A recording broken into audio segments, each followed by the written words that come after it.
Di 8 fase sebelumnya, kita telah berjalan bersama Dale Carnegie, belajar tentang seni memahami, memengaruhi, dan memimpin dengan empati. Kita sudah mengupas tuntas cara membuat orang lain menyukai kita, cara mengubah pikiran mereka tanpa menyinggung, dan cara menjadi pemimpin yang dihormati, bukan ditakuti. Kini, kita tiba di puncak perjalanan ini. Fase ke-9 bagaimana menjadi pribadi yang memengaruhi dunia. Bukan dengan kekuasaan, bukan dengan kekayaan, tapi dengan kebaikan. Ini adalah fase yang merangkum semua yang telah kita pelajari dan membawanya ke tingkat yang lebih tinggi.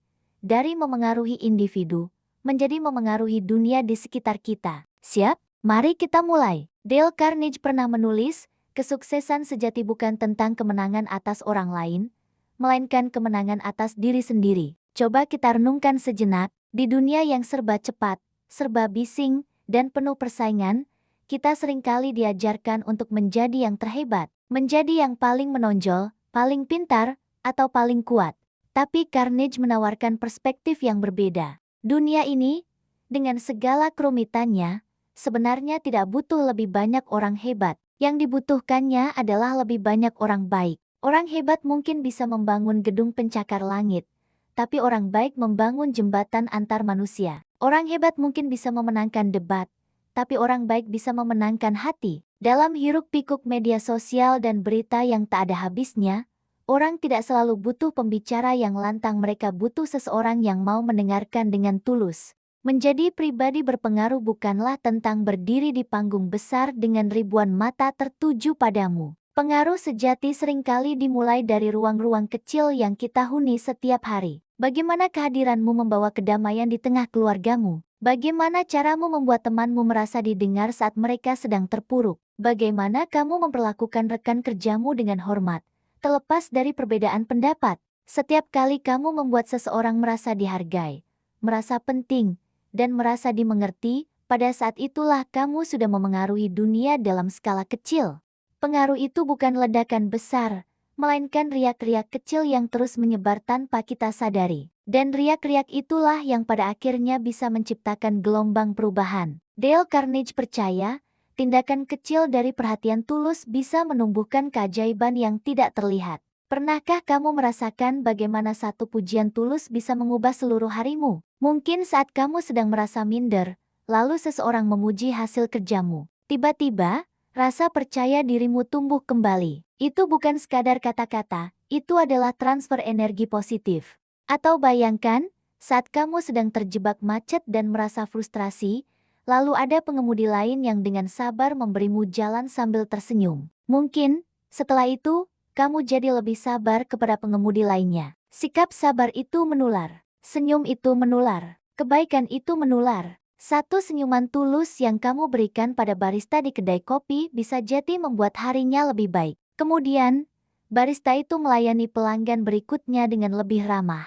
Pelanggan itu, yang tadinya murung, merasa sedikit lebih ceria dan pulang ke rumah dengan suasana hati yang lebih baik, lalu menyapa keluarganya dengan hangat. Lihat, kebaikan sejati tidak pernah berhenti pada satu orang. Ia seperti bola salju yang terus bergulir, berpindah dari hati ke hati, menjadi semakin besar dan kuat. Kita tidak pernah tahu di mana rantai kebaikan itu akan berakhir, tapi kita selalu bisa menjadi orang yang memulainya. Jangan pernah meremehkan kekuatan dari satu tindakan baik yang kecil, karena efek dominonya bisa jadi luar biasa. Dunia di sekitar kita seringkali memantulkan sinisme, keluhan, dan negativitas. Sangat mudah untuk ikut terserat dan menjadi bayangan dari dunia itu, ikut mengeluh, ikut pesimis, ikut menyalahkan. Tapi Carnegie mengajak kita untuk memilih peran yang berbeda. Alih-alih menjadi bayangan yang gelap, jadilah cermin yang memantulkan cahaya. Beliau menulis, ketika kamu memperlakukan orang lain seperti yang seharusnya mereka bisa jadi,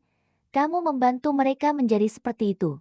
Ini adalah salah satu ide paling kuat dari Carnegie. Artinya, lihatlah orang lain bukan berdasarkan kesalahan atau kelemahannya saat ini, tapi lihatlah mereka berdasarkan potensi terbaik yang mereka miliki. Saat kamu berhadapan dengan rekan kerja yang sering membuat kesalahan, alih-alih melabelinya sebagai ceroboh, cobalah melihat potensi ketelitian yang mungkin tersembunyi di dalam dirinya. Beri dia kepercayaan dan dukungan. Katakan, saya tahu kamu bisa melakukan ini dengan lebih baik. saya percaya padamu. Ketika kamu melihat seseorang dengan harapan, bukan dengan penghakiman, kamu sedang menanam benih di dalam dirinya. Kamu sedang membantunya untuk melihat versi terbaik dari dirinya sendiri. Kamu tidak perlu memaksa, tidak perlu mengkritik, kamu hanya perlu menjadi cermin yang memantulkan potensi mereka. Dengan begitu, kamu tidak hanya mengubah perilakunya, tetapi juga membantunya bertumbuh. Dan itulah bentuk pengaruh yang paling mendalam. Seringkali kita ingin melihat perubahan besar di dunia. Kita ingin lingkungan kerja yang lebih positif, komunitas yang lebih peduli, atau dunia yang lebih damai. Ambisi itu baik, tapi seringkali kita salah fokus. Kita sibuk menunjuk keluar, berharap orang lain atau sistem yang berubah.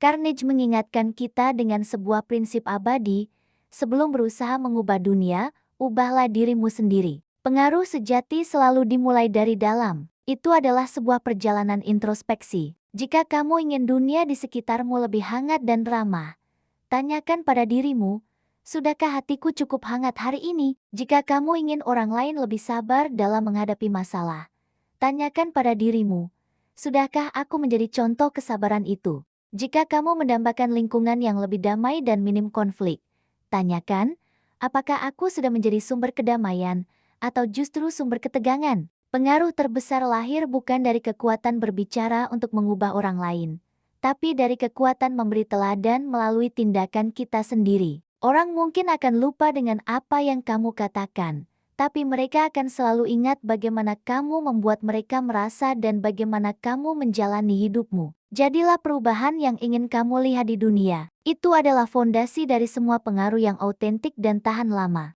Di era digital ini, kita seringkali terjebak dalam ilusi bahwa pengaruh berarti menjadi terkenal, viral di media sosial, atau memiliki jutaan pengikut. Kita berpikir untuk bisa memberi dampak, kita harus melakukan sesuatu yang besar, sesuatu yang spektakuler. Tapi Dale Carnegie mengajarkan hal yang justru sebaliknya. Beliau berkata, tidak ada tindakan kebaikan yang terlalu kecil karena kamu tidak pernah tahu seberapa jauh dampaknya bisa berjalan. Pengaruh sejati tidak diukur dari jumlah likes atau followers. Ia diukur dari kedalaman sentuhan yang kita berikan pada kehidupan orang lain.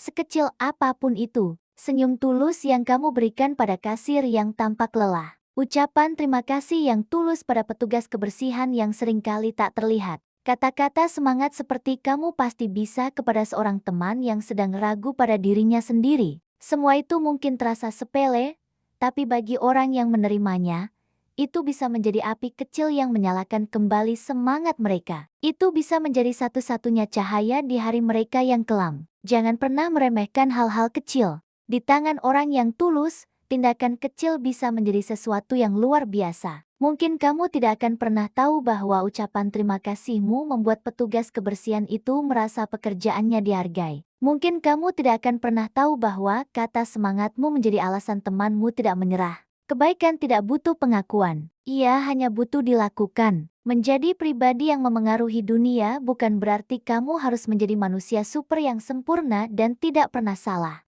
Justru sebaliknya, pribadi yang benar-benar berpengaruh adalah mereka yang sadar bahwa dirinya pun terus-menerus belajar dan bertumbuh. Mereka rendah hati, mau mengakui kesalahan, dan selalu berusaha menjadi lebih baik dari hari kemarin. Mereka yang paling berpengaruh di dunia ini bukanlah yang paling lantang suaranya atau yang paling tajam kritiknya. Mereka adalah orang-orang yang paling konsisten dalam menebar kebaikan, hari demi hari, dalam setiap interaksi. Mereka tidak menuntut dunia berubah sesuai keinginan mereka. Sebaliknya, mereka membawa nilai-nilai positif ke dalam dunia, dengan harapan dunia akan menjadi sedikit lebih baik karena kehadiran mereka. Pengaruh mereka bukan seperti badai yang merusak, melainkan seperti matahari pagi yang hangat, yang secara perlahan tapi pasti menghidupkan semua yang disentuhnya. Mereka adalah bukti bahwa konsistensi dalam kebaikan jauh lebih kuat daripada ledakan emosi sesaat. Jadi, setelah menjelajahi semua ide ini, mari kita simpulkan prinsip kunci dari fase ke-9 ini dalam satu kalimat.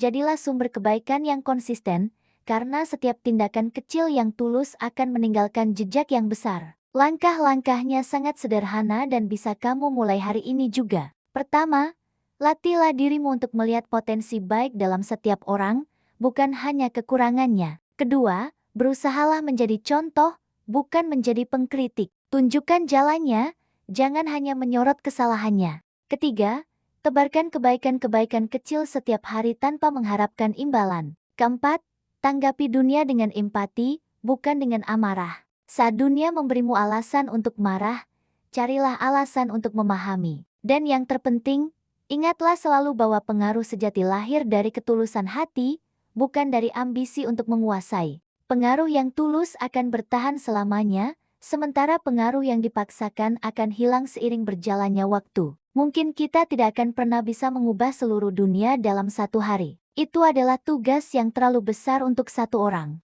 Tapi, setiap hari, kita punya kesempatan untuk mengubah dunia seseorang. Dengan senyuman, dengan kata-kata baik, dengan kesabaran, dengan telinga yang mau mendengar. Dan bayangkan, ketika cukup banyak dari kita yang melakukan hal yang sama mengubah dunia satu orang pada satu waktu, maka perlahan tapi pasti, dunia pun akan ikut bergeser menjadi tempat yang lebih baik. Terima kasih sudah setia mengikuti fase ke-9 dari bedah buku, How to Win Friends and Influence People. Perjalanan kita hampir selesai. Kita tinggal satu langkah lagi menuju fase terakhir, yaitu fase penutup di mana kita akan merangkum inti kehidupan dari seluruh karya Dale Carnegie.